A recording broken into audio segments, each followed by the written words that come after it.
Dorothy Wood founded JD&W Incorporated in 1978. Today she runs a successful contracting firm with her two sons, Chris and Jim. I was at a party with my husband and someone asked him if he would build an Athletic Addict shoe store.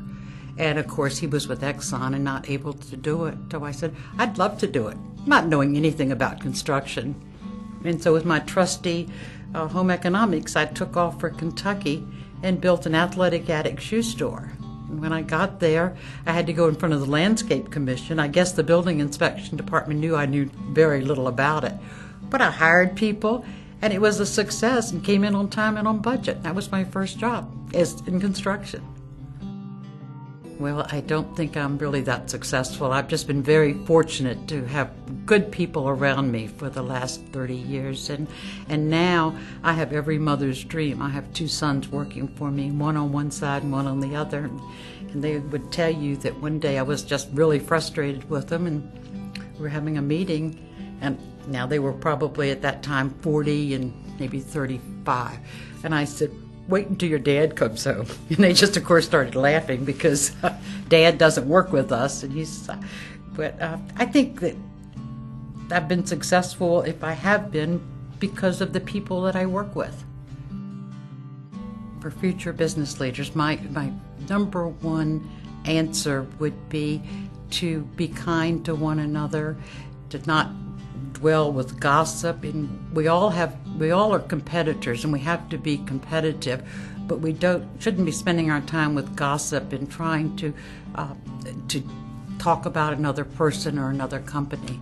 I think it's so important that we're all in this world together, and to me there's nothing more important than sticking together.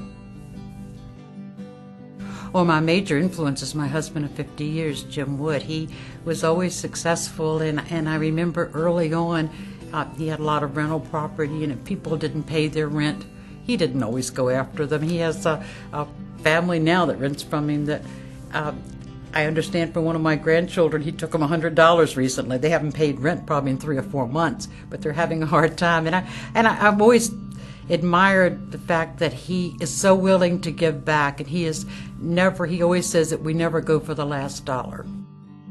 Well, I've certainly learned a lot about junior achievement talking to Kevin when I met with him, and I think it's wonderful teaching children about banking and about finance. This is really important for our generation. Having grandchildren, I see that so many of our young children don't know much about the business world. They know more about their iPods. I've always wanted everyone in my company to volunteer and to give back to the community. To me, it's what makes our world the way it is, and it makes Hampton Roads a very special place. My number one involvement was Virginia Beach Meals on Wheels that we started about 35 years ago. And this is the only Meals on Wheels that accepts no federal or state money.